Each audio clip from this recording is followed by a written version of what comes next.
I never thought I'd become enemies with my HOA president, but Karen Mitchell made it inevitable from the moment she decided my husband was part of her personal property management plan.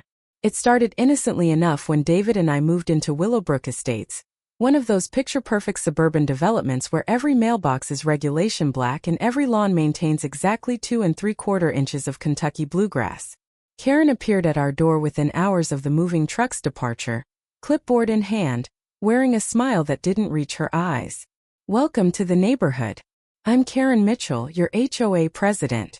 I've taken the liberty of preparing a comprehensive orientation packet covering our community standards.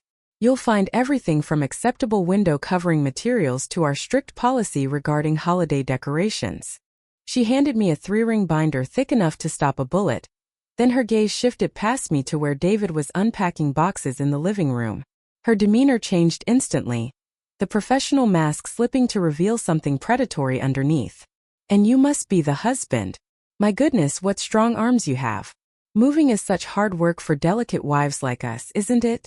David, ever the gentleman, introduced himself politely while I watched Karen's eyes trace the outline of his shoulders.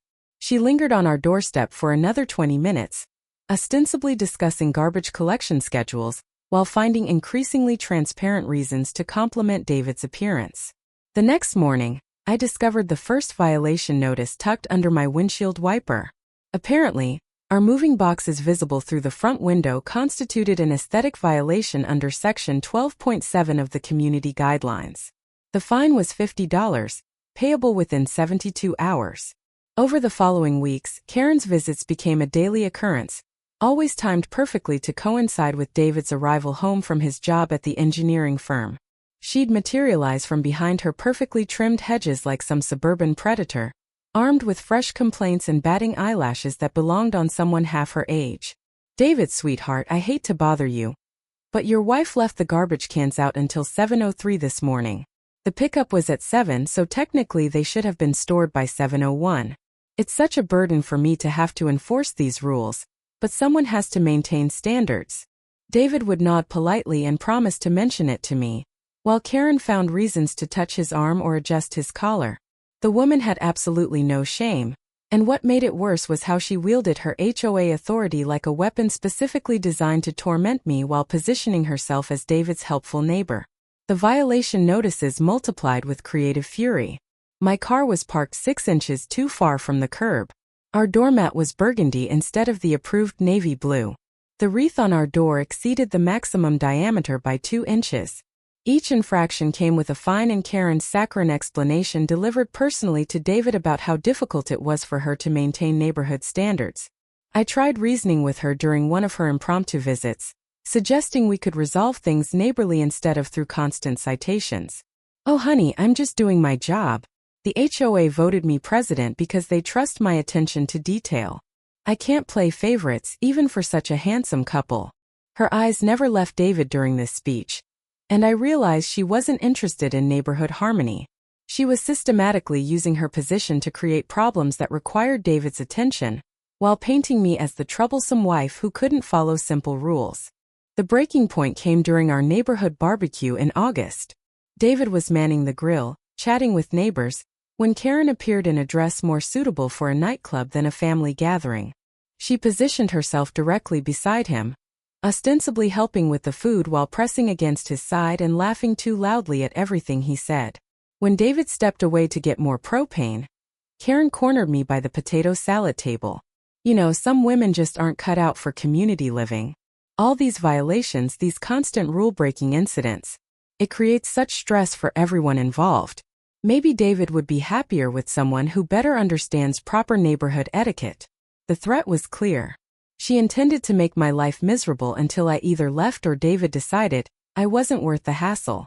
What Karen didn't know was that my seemingly quiet suburban housewife existence was funded by a very successful consulting business specializing in regulatory compliance for major corporations.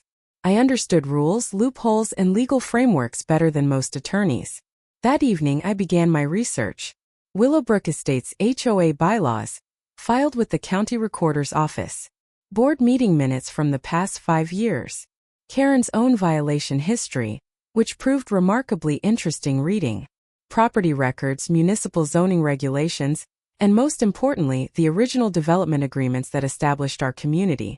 What I discovered was fascinating. Karen had been HOA president for 4 years, during which she'd systematically targeted specific residents, while ignoring identical violations committed by her friends. The pattern was clear and legally actionable, but I had something much more elegant in mind. The original development agreement contained a clause I doubted Karen had ever noticed, buried in subsection 43 of the Architectural Review Standards. Any property owner could petition for enhanced enforcement status, which would require the HOA to conduct monthly detailed inspections of all properties to ensure absolute compliance with every regulation. Enhanced enforcement had never been invoked because it would create an administrative nightmare, but it also came with automatic penalties that doubled every month until full compliance was achieved. More importantly, it applied to every property in the development, including the HOA president's home. I spent 2 weeks documenting every violation in our neighborhood with photographic evidence and precise measurements. Karen's house alone had 17 separate infractions, from her garden gnome collection that violated the decorative object restrictions to her fence height that exceeded the maximum by 4 inches. Her shed was improperly positioned, her mailbox post was the wrong color, and her driveway had several small cracks that constituted maintenance violations. On a Tuesday morning, I filed my petition for enhanced enforcement with the county clerk's office, citing the HOA's failure to maintain consistent standards and requesting immediate implementation of comprehensive compliance monitoring. The filing was completely legal and, according to the bylaws, could not be overruled by the board once properly submitted. Karen received her copy of the petition along with every other homeowner in the development. Enhanced enforcement would begin in 30 days, with initial fines starting at $100 per violation and doubling monthly until corrected. She appeared at my door that afternoon, her usual predatory confidence replaced by barely controlled panic. "You can't do this. This is harassment. I'll have your petition dismissed." I smiled politely and handed her a copy of the relevant bylaws, with the enhanced enforcement section highlighted in yellow. "Actually, Karen, I can do this. It's right there in the community guidelines you're so fond of enforcing." Section 43.6 specifically states that any homeowner may petition for enhanced standards when consistent enforcement has failed. Your own violation records provided excellent supporting documentation. Her face went pale as she flipped through the pages, finally understanding that her years of selective enforcement had created the legal justification for my petition. "But I'm the president. I can call an emergency board meeting. We can vote to override this." "I'm afraid not. Enhanced enforcement petitions can only be overridden by unanimous consent of all homeowners, not just the board. Given that you've targeted half the neighborhood with your selective violations, I doubt you'll find the support you need." The next 30 days were delicious. Karen desperately scrambled to correct her own violations while trying to rally support to block the enhanced enforcement. She discovered what I'd already calculated. Fixing 17 violations would cost her approximately $12,000, and that was just the beginning. Enhanced enforcement meant monthly inspections with professional documentation. Every blade of grass over regulation height would generate a fine. Every package left visible on a porch, every holiday decoration displayed one day beyond the permitted window, every minor maintenance issue would compound monthly until corrected. Karen tried everything. She offered to rescind all my previous violations. She suggested we could work out a neighborly compromise. She even attempted to bribe me with a position on the Architectural Review Committee. But the petition was already filed and legally irrevocable. The morning enhanced enforcement began. Karen stood in her driveway watching the county inspector document violations throughout the neighborhood with GPS precision and digital photography.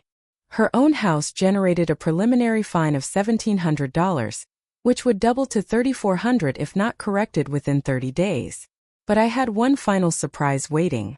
While researching the development history, I discovered that the small vacant lot adjacent to Karen's house had never been properly deeded to the HOA as intended. It remained county property, available for purchase through their surplus land program. I'd quietly acquired the lot 3 weeks earlier for $800, and yesterday I'd filed for a permit to construct a regulation-compliant storage facility. The structure would be perfectly legal, built exactly to HOA specifications, and positioned to block Karen's prized garden view, while creating a permanent reminder of what happened when you use petty power for personal vendettas.